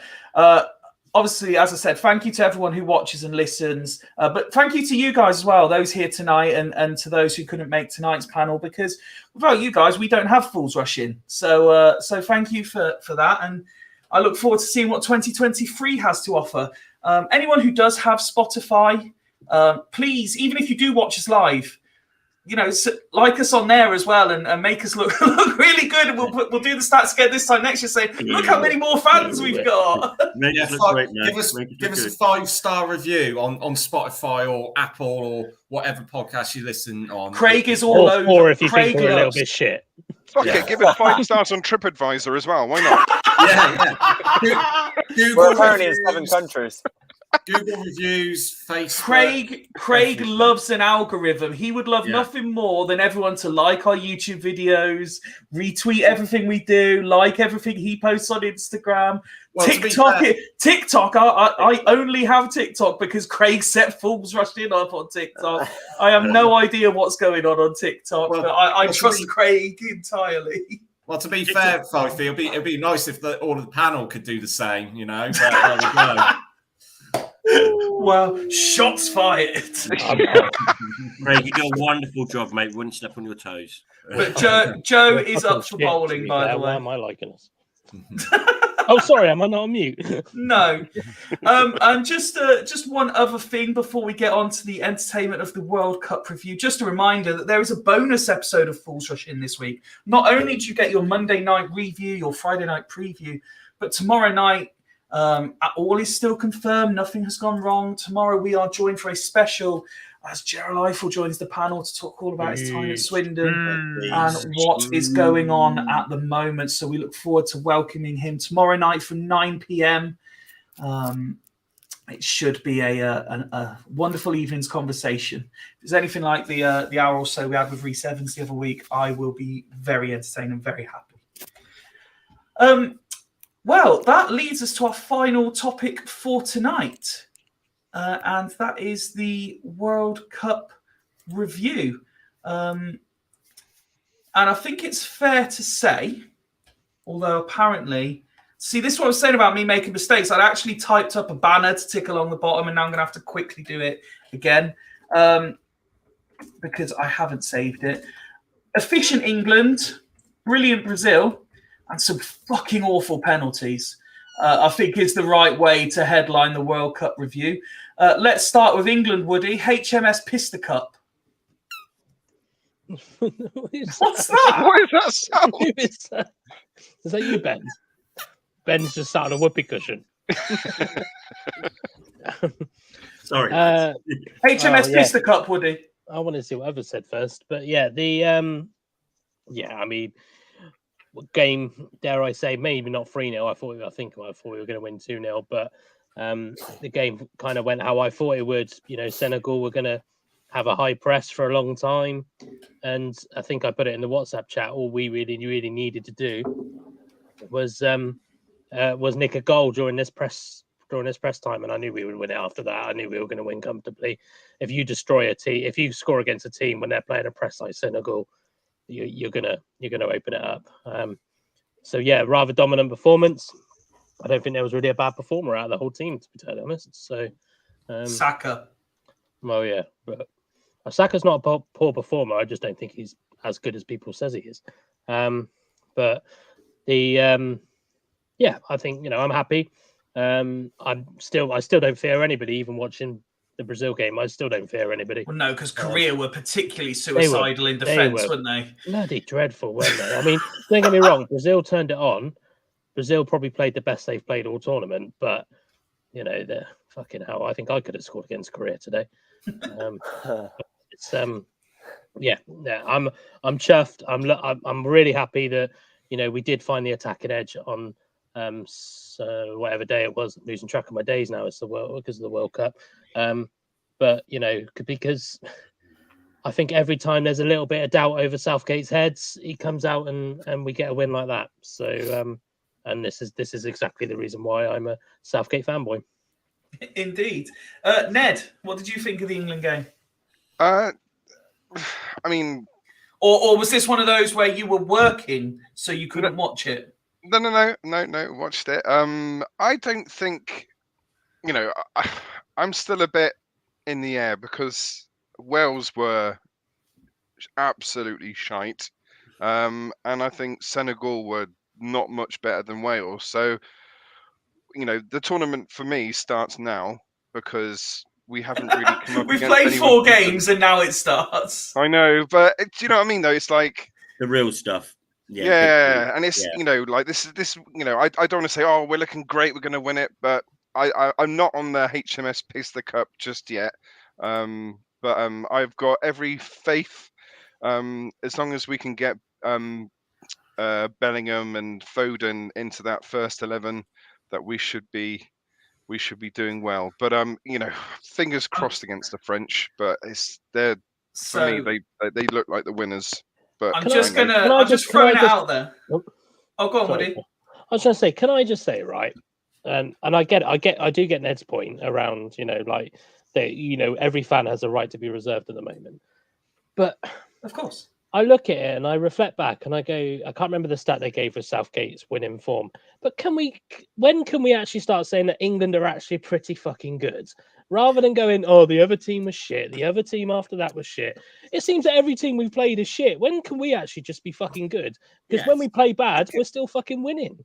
Yeah, but when you play against when England play against decent teams, you fucking lose. So just to clarify on that, Germany, apart from we said you fucking lose. Didn't. Being Irish today.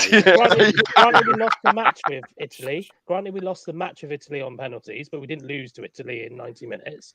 Southgate, the stat is something like Southgate's only lost 1 game in 90 minutes in tournament football. And let's just also clarify, what are you classing as a decent team? Because you would argue that Germany were a better side than Senegal. Germany didn't get out of the group. You would argue Belgium were a better side than Senegal. Belgium didn't get out of the group. Yeah. I think a lot. And I don't get me wrong. As I said, I get. And Poland was shit, by the way, and they did get out of the group. I get people's reservations, but I still think, and we do see it in normal football, I guess, if we call it nowadays. But there is times do change. Sometimes teams that you don't expect to do that aren't your Brazils, your Argentinas, your Uruguays, things like that. Sometimes the odd team didn't get out of the group. Yeah, exactly. Like those are the teams. I still think of like teams like Argentina, and I go, fucking hell, I'm not looking forward to playing them. Like, before the World Cup, except now I don't give a shit. I hope we play them. Brazil, I agree. I've fundamentally agreed with was all the way through this. I think Brazil is exactly who we need to play because they do play open, expansive football, and I think we'll penalise that. But I get, as I said, I get what Ned's saying, and I get others say it as well. But come on, there's got to be a point when we're just good. You know what I mean? There's got to be a point. I'm not saying that we're going to piss the World Cup because of it, but I'm sorry, but there's 32 teams at every competition at their own right. Doesn't matter about their qualifying groups. Doesn't matter about they're there, 32 teams. They are considered, whether it's right or wrong, they are considered the 32 best teams in the world at that point in time. And it's, because they've got through their qualifying groups. Like if the qualification groups were that easy and that poor, they would FIFA would reconfigure the groups. To be fair, the qualification groups are that easy and that poor. Europe's probably the worst example because you get the teams like England playing the likes of Malta. You know, at least in the American one, they all play each other. Yeah. But I think I get your point, though. I do agree with your point. Yeah. Don't get me wrong. If we get dicked by the French, then I'll stand there with and say, yeah, okay, we're not as good. But I don't think we should fear teams just because we haven't played anybody good yet. I completely agree with that. On Ned's point, I'm kind of reserving myself to say it at the end, but I can't not say for everyone who is possibly going to get praise from the next, 3 panelists. Jude, I've said it before, and to paraphrase Joe, actually, I've said it before, and I'll say it again. This is Jude Bellingham's World Cup, and we're just watching it. He is some player. I fucking love Jude Bellingham. But Rich, let's hand it over to you. Where do you want to start? England, Brazil, Argentina? Where would you like to? What would you like to talk about?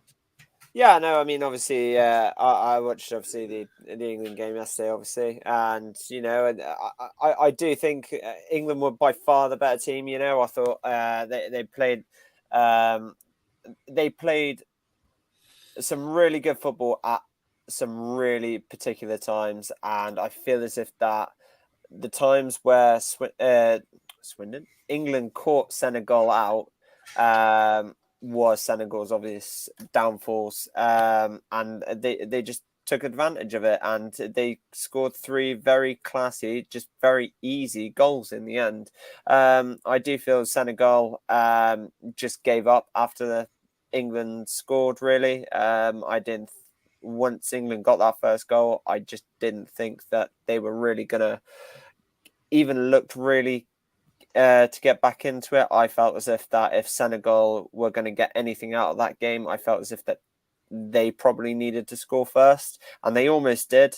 They did threaten a couple of times, because I knew that Senegal aren't a bad team. They've got some really good players in that team, individual players in that team, and I think we can't shy away. They were obviously AFCON champions as well. So they're very experienced as playing as a team. They've got a very passionate manager who's done quite a lot of good work for them and everything like that. So, but one thing I will say, and I think that it might be England's downfall a little bit against the French. Obviously, French are very quick out the blocks, whereas England aren't so much. And I think the difference between a team of Senegal and France is that France have a lot more experienced players. They have a lot more stamina. They have a lot more, to it. And I think England are just too slow. I don't know if that was, but you see it all the time with England. It's like they play it along the halfway line. It's just very slow football. And I do personally think that could be England's downfall. If they have a game plan to sort of defend part of the bus and then try and break them on the counter-attack, which is what they sort of did against Senegal. If you look at the 3 goals that England scored, they were pretty much they were either from a good build-up of play or they were on the counter-attack. So, it'll be interesting to see, but I just think that they might struggle, and especially with the form that Kylian Mbappe's in at the moment, he's just on absolute bloody flame. So, and people saying, "Oh, we need to keep Kyle Walker fit to keep up with him." Kyle Walker couldn't even keep up with the Senegal winger last night. He took their winger out probably 3 or 4 times. Because he just got past him. So if people think that Kyle Walker's the answer to closing out Mbappe, I have to say that I think they're very, very much wrong. No, I disagree. Walker. The thing is, players can have bad games, Rich. All players. Do you think Kyle Walker had a bad game yesterday, though? No, but he is. Look, the French themselves were saying that Kyle Walker was going to be the issue for them. The actual French were saying that Kyle Walker was going to be the issue. But from what I So- watched last night, I felt as if that the Senegal but people are saying that Kane shouldn't start based on the fact that he's only scored 1 goal. But then they don't look beyond that and go, he's actually set up 4 of them. And well, that's the thing as well. The difference is that, and I'm not saying and that. we got I'm to not remember saying that Walker needed yesterday's game to get his fitness back up.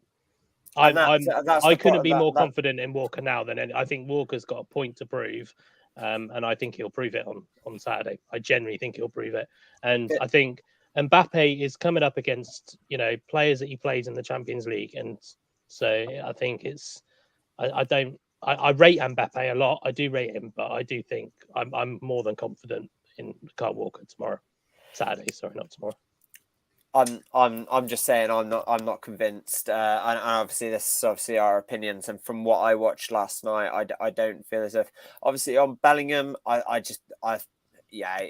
gotta say he's just absolute different gravy, and he is some specimen of a football player, and it's fantastic to see somebody that came from playing Birmingham 2.5-3 years ago. And a team that retired his football number shirt, and we were all laughing at that. But now it's actually made us look a bit. Well, I mean, he hasn't won anything yet, and I still think it's a bit stupid. But from everything that he's done at Borussia Dortmund to bring it into the England team, and the chemistry he's built with the players, not only in the defence and the midfield, but obviously the attack, and it's sort of built around him now as well. So it is really, really good to see, and it's all wait and see. But I'm not convinced. I'm not convinced, but. There's been so many shocks in this World Cup, and do I think if England would it be a shock? I think it would be just on the basis that obviously France are current world champions. They had obviously a fantastic. Last time they were world champions, didn't they go out in the group stages though? Say again. Last time they were world champions, they went out in the group stages. I think they didn't score a goal. They did. Well, no, the last World Championships was in 2018, which they won. No, but I mean, as in the last time they were world champions going into a World Cup. Years ago, they disintegrated. Yeah, but they're in the quarterfinals I this guess, year. I guess the question is, if we go Mbappe, England. right? If we go Mbappe, right? Is that man for man? And I think Fifey mentioned this a while ago. Man for man, are France a better team than England? No. Who in France, I will. If we looked around, who in France's squad do we wish was English? I will explain more. I will explain more on my turn. I was just going to say, in current form, I would say wingers Dembele at the moment. I think he's had an absolute superb World Cup. Who would he replace? Who would he replace? You would have him over Saka. Yeah, but we got Rashford to replace Saka. Who is also in form. And I'm not taking Foden out for love nor money. Oh no, Foden's a quality player, but at the moment Foden's playing Mbappe's position, so I understand the point on Dembele. You got to look at. You can't really look at it as players, and also if Southgate does it. Well, you've just said that we haven't got the answer to Mbappe, which suggests that Mbappe is the reason why we're not going to. Why is the reason we're not going to be? The problem is though, is Southgate going to focus on trying to close down Mbappe? Because I don't think I still don't think Southgate's more experienced than that. I think I would like to think he probably would be too, and that's why I say I don't think that he's going to wholly solely focus on Mbappe, and I do think that I just think France should probably break down the walls a little bit, and I think the experience that they've got in their team as well, I think they might. I think they'll probably do it, but that's not me being negative. I'm trying to put a lighter spin on it.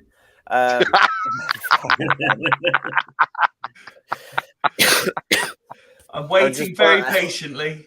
I'm just being optimistic because it is a very, very good team that England are coming up against. Yes, correct. And I don't think it should be taken for granted as well.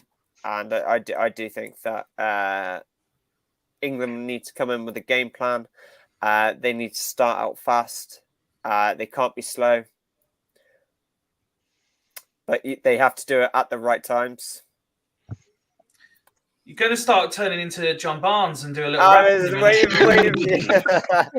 waiting for that, but yeah. Craig. What was the question again? Well, basically, anything you'd like to discuss about the World Cup at this stage? I'm joking, mate. I think if we beat France on Saturday, we'll go on and win it. I really think we Ned. will. Sorry, Craig. Ned, can you have a word, please? Yes, Toby. That's possibly the shittest comment I've ever seen on a Football's history. It's only because I saw him the other day and I was saying about Tyree Shade. Is that proper? Sorry, that's my influence. Apologies, everyone. Rich is gone. Rich is gone, look. Sorry, Craig, carry on. No, that's all right. I truly think if we beat France on Saturday, we'll go on and win it. They're the one team that I'm not feared, but they're the one team that I think they're the ones that's going to be tricky. I don't know why, because these games, so much rides on it that it's not always about who's the better team on paper and everything else. It could be down to your mental strength and things like that. And we know that England players can be mentally fragile at the best of times. So that's the one thing. I think if we can get through Saturday and whoever we face in the semis and the final, I think we'll go on and win it. If we can beat France, that'd be such a huge thing for this young group of players. And I'm with Woody. I don't get the whole hating Southgate thing. It seems to be like a snobbery of attitude of England fans towards him, as if they're expecting him to play like this sort of attacking, exciting style of football that you don't have at international level. You look at all the England teams that since I first started watching them in 1990, I think there's only really Terry Venables' team that was really attacking. And there's been no England team before Gareth Southgate's that's been as exciting as this, I think, and has got the record to back it up in the last two tournaments. He's done better than any England manager since Sir Alf Ramsey. So that's the proof there. And if he goes on and wins it, then nobody would have any right to criticise him again. Don't get me wrong, he gets things wrong, but every manager does. But yeah, I think we've got the capability in this group of young players to go on and win it if we beat France on Saturday. Just before I pass it over to Ben, Craig, there is something else I want to ask you. So I put out what I'm. So we've accused Ben of having Fifey rants, but I'm now flipping it round. I had a mini Ben rant by saying Lewandowski's penalty was that shit he didn't deserve to retake it. I think you put it's the shittest penalty you've ever seen, and then today put you sort of did your own message. You put forget this comment. This is the shittest penalty I've ever seen. Do you think the standard of penalties in World Cup has been a little bit substandard? Yeah. Well, yeah. If you look at Japan's, Jesus Christ, it was like the exact same penalty, wasn't it? It was just like taken 3 times. Yeah, it was bloody ridiculous. It just goes to show sometimes you need to strike him with power.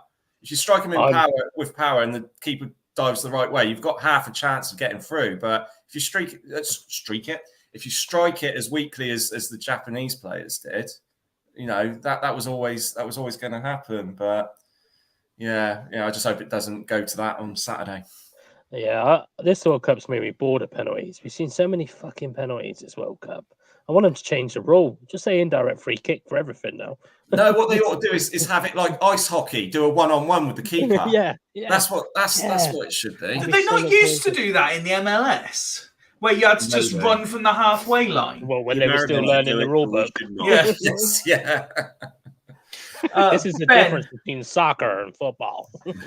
Ben, what would you like to discuss about the World Cup? Firstly, can I just say football won with America and Australia going out on the very same day. So viva la football.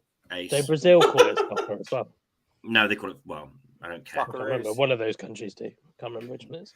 They can call it football. They speak Portuguese there, which is Spanish. They speak Spanish. Spanish called football. No, Portuguese is Portuguese. They speak Portuguese there, which is Spanish. Hold on. It's like- Oh my God, guys, I've got to go to bed in a minute. Jesus Christ. Portuguese, sorry, Ben. Oh God. Right, let's try that again, Ben. What do they speak in Brazil?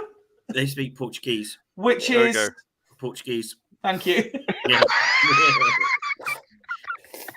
Well, Portuguese and Spanish sounds the same, doesn't it? No!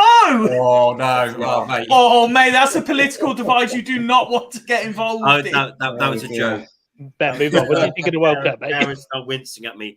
That was a joke. I did not mean it. I'm really sorry. I retract that joke. To all of our Any- Portuguese any- and Spanish any fans Spanish- around the world, Any Spanish Ciao. and Portuguese We people apologise for offended, any I offence do caused. apologise. we You're apologise very in much advance for different Ben. countries and different cultures and beautiful people. Anyway, Jesus.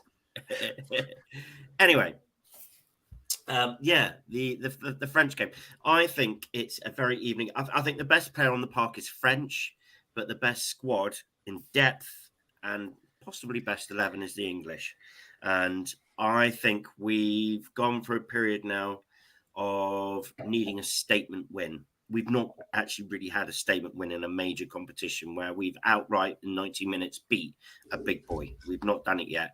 And I think do you mean in this competition or in any competition? not for the last few years, no. The fuck are you talking about? The Right. only, to be honest with you, the only team really in the last 3 tournaments that England have beaten that are actually decent competition is probably Germany, and even Germany have fallen through the cracks over the last 2 tournaments. This is they not got a good German knocked out team. the groups. They got knocked out the group stages in 2018. They got knocked out the group stages in 2022, and then obviously England beat them. This is the in worst German 2022. team that I can remember. It is. And It is. But it's a still shocking- not it a is a shocking bad. It's team. still not a bad German Mm. team. It's No, pretty it is a shit bad German German team. They can't It is qualify out the pretty shit. groups. Yeah, exactly. It's a very It- bad German team. it If is it a was bad England, German we'd be scathing. So Who- we've not who actually in the- beaten. Who in the last 3 tournaments? So I could name you all the 3 group stages in 2018. So they had Panama, they had Belgium, and they had Tunisia. And then they played Sweden, Colombia, and then got knocked out by Croatia. In 2020, actually, Okay, but how? Okay, let's go back a bit. Scotland. How are you matching their description as shit? How are you defining them as shit? No, I'm not saying they're shit, but I'm just saying they're teams that England should be beaten. Whereas you go against teams that are probably better and that have actually had a lot of success in the last. So Italy won the Euros. Yeah, Should they not be in the World Cup? it's their own fault You they know, didn't qualify. Italy by stat are the best team in Europe. So you know, they're not even in the World Cup. Right. Yep. I'm talking about traditional big boy.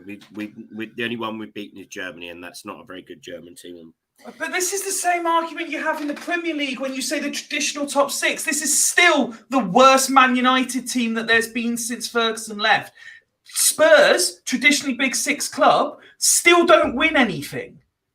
You know, We've not- Leicester have we- won the we- Premier we- League. We've not beaten a team that you'd consider like a Germany. No, I disagree because Sweden are a consistent tournament team. Okay, Sweden? they're not massive, but they're a Sweden? consistent tournament team. Denmark are a consistent tournament team. Beat Denmark are okay, but they're not top tier. We're top tier. I think this We're top tier. is what you're talking about, absolute snobbery. If you're saying the only teams that class as a good statement win are France, Brazil, Argentina, World Cup winners. that is an absolute joke. Actual potential World Cup winners. Spain. Denmark are not a potential World Cup winner. France are. What have Brazil Denmark are. never won? Have Denmark never won an international competition They before? did in '92. They did in '92 when they. That's more won recently than actually England won. have. Yet you've said England are potential winners. Because they don't have the wealth of expensive players and the depth of players. They've got great players, but they don't have the pool of players to choose from as other top nations, as a Brazil, as Italy, who should be up there, as an England, as all these other countries that should be, towards the top end of the Dutch. You can only beat what's in front of you. Yeah, and I'm not criticising England for it. You can't. I'm not having a go at England. I think we'll beat France. I'm not actually saying Wales, we're France. shit. I think we'll beat France. I even said our Oh. squad is better than theirs. I'm just saying we've not had a statement win yet, which is beating a potential winner. We have not beaten a potential winner. We haven't had the chance Well, to play no, a potential winner. I No, we think haven't played them. I Not think from the Italy, which potential winners are Morocco, Spain, Portugal, Switzerland, Croatia, Brazil, Netherlands, Argentina, The England. teams and that are in France. it. the teams are. Yeah, no, they have Do, potential. But do they're you know what I odds. will say? Do you know what I will say? Is I think every team that is currently still in the World Cup, and if what I think are the predictions for the last 2 games of this round are for tomorrow, and I think Spain and who's the other one? It's Portugal. Portugal. Yeah. So Spain, Portugal, Brazil, Croatia, England. I'm telling you now, Croatia do not win this World Cup. No, of course they don't. No, Why don't they they win don't. this World Cup though? They're potential. Well, you're arguing they're as good as chance as Morocco. You they're can't as good as- argue. No. I'm turning your argument on top of You yours. literally cannot sit agree there and Morocco have say- no chance. No, I agree. They have no chance. Croatia. What have no on chance of earth winning am I listening to? You've just said that any clubs, any team's potential, and then you just said they've got no chance of No, winning. but no, you're I missing agree the with point Ben. entirely. I'm sorry. But you just said, I agree with England. Ben. I've said England have not beaten a good team, and then he goes, "Well, they are all good teams." But then They are all good teams. But no, they're not potential winners. And then you've just gone, Croatia got no chance. So if No, I haven't said they've got no chance. I told you that they won't win it. You said they're all good teams. They're all potential winners. I said, I'm telling you now, they won't win it. Is That what my means no actual words chance. were. That means no. No, it's not that they don't have a chance. It's that I'm saying they won't win it. And that's because No, their I reckon squad Ben's right. is too aged. They've gone past the point of winning. So All right, okay, Ben. Okay. So let's say, who could we play in the semis? Who could we play in semis if we beat France? Brazil or Argentina? Yeah. No, I thought that was the. Oh no, that's the final. Sorry, that's the final. It's one. Argentina. Do Argentina play Spain or Brazil in Portugal. the semis? Yeah. Spain or Portugal. It's Spain or Portugal. Right. So if it's Morocco or Switzerland, let's Uh-huh. just say Morocco beat Spain. Let's just say Switzerland beat Portugal, and then we beat one of those two in the semi-final. Is that not a statement win? We've knocked out two teams that have knocked out the Yeah, it is. potential winners. It is a statement win. I think I kind of get where you're coming from, but I think anything after the group stages will always be a statement win. You know, because the intent there is to go on, and it's like, yeah, I think I still can't get. I agree with. I see where you're coming from, but I agree with Fifey. You can't have this tournament snobbery just because of the luck of a draw. If we play the lift the country will get from beating France or the lift we'll get from beating a Morocco are two completely different things. If we bench France, No, I disagree. No, I disagree because if I we beat completely Morocco, disagree. we're in the final. Go back to the Euros. Ben, honestly, go back to the Euros. It's great, but we expected to win. Go back to the Euros, right? And think about the route we took to the final. We beat Germany. Everyone was buzzing, yeah? And then was it Ukraine next from memory? Ukraine, and we yeah. hammered Ukraine. Look how buzzing everyone was for battering Ukraine. I think it was 4-0. And then was it Denmark? Who you know, they were there on the spirit of Christian Eriksen more than anything. And we went and doused them as well. You know, And suddenly we were in the final and everyone was buzzing. The Irish said, do you know all the other countries says we've not actually beaten anyone. You've had a free ride. We beat everyone that was in front of us. I know. They weren't in They there. say say you've not actually beaten anyone you've not sorry, Sarah. You've not actually beaten anyone of any worth to get that. But they were of worth to this is the point that I'm making, and Woody was saying about snobbery. We've beaten no one of any worth. We've beaten a team that have qualified for the quarterfinals, a team that have qualified for the semi-finals. They're there on merit, and we've beaten them. Yeah, but right, if England play Morocco, who's favourite? Doesn't matter who's favourites, we still beat them. Favourite? Who's got the better squad? Right. England or Morocco? England are favourites going into the game. Well, there you go then. So you'd expect England to win. Right, so the games are only going to excite the fans if we win games that we're not favourites in. That's an unbelievably bad statement to make. Top tier teams. We haven't beaten a top tier team, and it's the next. We haven't played a top tier team. I know we should do. Well, we have to do. We played Italy. So Germany aren't a top tier team then, Fifey.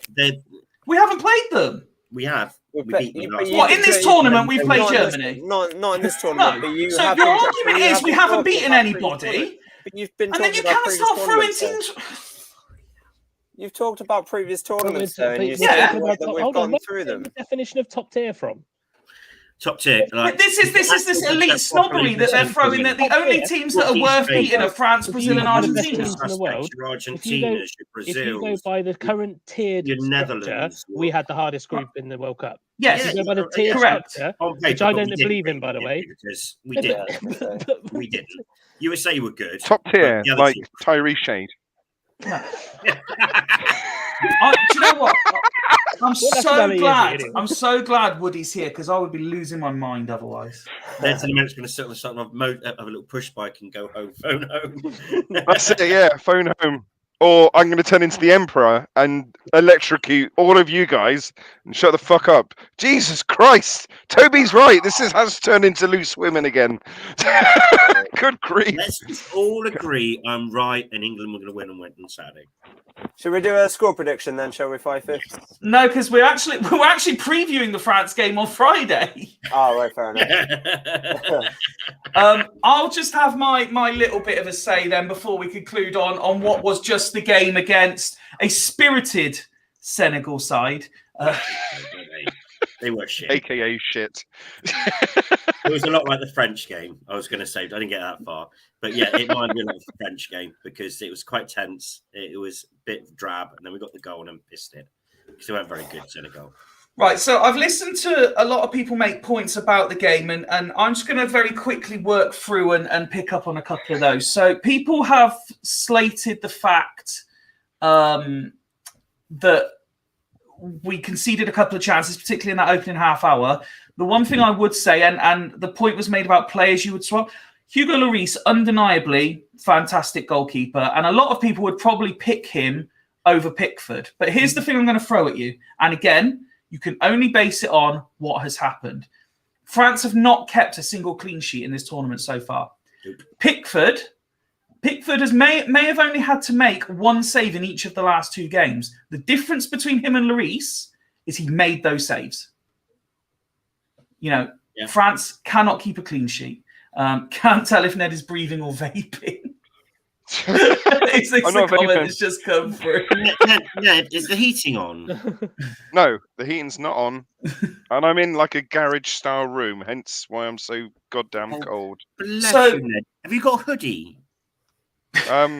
No, all I got to do Man, is you've this. already shown more care for Ned in the last 2 minutes than you have for Sarah since we've been on. That's so true. Tablets. I've got hot water. God. Let me get back. So, just very briefly, because we're ticking over to... Shut up, Ben! Because we're ticking over to 2 hours. A lot of people are saying that with the exception of Mbappe, you know, Giroud is now France's all-time top. Fair play to Giroud for being France's all-time top goal scorer, by the way. Huge, huge achievement for however long that lasts. Glad he's beaten Henry. You know, and he's overtaken Henry. Unbelievable achievement and full credit to him. Harry Maguire for England, as we said the other day, is a completely different animal to any other Harry Maguire. And I don't think Giroud gets away with what he gets away with Stones and Maguire there. Woody's already mentioned about Walker and Mbappe, and I'm very much Team Walker on that one. I'm not saying Walker's going to have him in his back pocket because Mbappe is a fantastic player. He is the epitome of a world-class player, but Walker is more than capable and will have Stones, his trusted centre-back, there next to him, and Declan Rice there to support as well. Probably even Jordan Henderson there to help out as well. There is plenty of cover. Can I just say, with regards France as well, let's not forget Rabiot is possibly having one, you know, his finest streak of form ever. He looks unbelievable in that French team, and I'd probably have him in the English team if I'm completely honest, because he's looked superb in this World Cup so far. The point was made about the French squad. It has to be said as well, this isn't even the strongest French squad. They have been littered with injuries going into it. I would argue we're at full strength because for me, Raheem Sterling, you know, and we hope everything is okay at home, obviously. Raheem Sterling does not get anywhere near this starting 11 for me. Agreed. Ben White, fantastic player, Ben White, and a great player to be in the squad, but he's had to go home. Ben White is getting nowhere near playing this game. So England are at full strength. France are not. Obviously, I've got blind faith and belief that it's going to happen anyway. I think we've got the strength and the battle readiness in the midfield to be up for it. And with Jude Bellingham, we've got that little bit something special in the middle of the park that I don't think other countries have. Kane has now scored, and we all know once Kane gets one, he's like Pringles. Once he's popped, he can't stop. And I was very critical of Saka. I would like to see Rashford come in, because I think Rashford, in a similar way to the problems people are expecting Mbappe to cause us, Rashford would cause the same problems for them. But I agree with what I think it was Rich and Ned was saying. Foden stays in for me as well. And then the point about the subs bench, and we've joked about it, even if it's the same 11, if it's 0-0 after an hour and you've got a tiring French backline particularly, and you see Rashford and Grealish and, I don't know, Callum Wilson, we're not going to see James Maddison, unfortunately. That's pretty up. You have any mix of these just all suddenly starting on a line, and they're thinking, oh, fuck, no way. I genuinely believe, and we'll talk more about this on Friday, I think England are more than capable of it's not just managing France. I think France needs to be genuinely worried about England. And that's all I'll have to say on it, because we have players in good form, we have players that are fit, and we have our strongest squad available. And everything is lining up. And to match Woody's point, we've gone from World Cup semi-finalists, European losing finalists. It's time to take that next step now and really join that elite. And that's what I'll say on that for now. And I think the best place to leave Tune in next Monday when we're all sat here after France has spanked us 4-0. Mbappe scores all 4. Walker gets sent off. And don't forget, before we do sign off, don't forget, tomorrow night we are scheduled to be joined by Gerald Eiffel for a special Fools panel. And then Friday night we'll be doing this all again as we preview Swindon Town Women's and England's games at the weekend. Previewing French game again. Yeah. But actually focusing on the French game and not how Brazil ripped through Korea, how Holland made very hard work of it against America, how Argentina nearly threw it away themselves. And again, even after tonight, England is still the only team not to concede a goal in the knockout rounds. It's coming home. It's coming home. But from Craig, who had to disappear because he's got a very early start, from Ben, Rich, a very, very cold Ned, and Woody and myself, thank you very much as always for watching. Thank you if you are watching back later, or if you are listening via Spotify and Apple Pods and all those other places. We really do appreciate it. We've been Fools Rush In. We'll see you tomorrow. Good night. Irish. Take my hand, take my whole life too, but I can't help falling in love.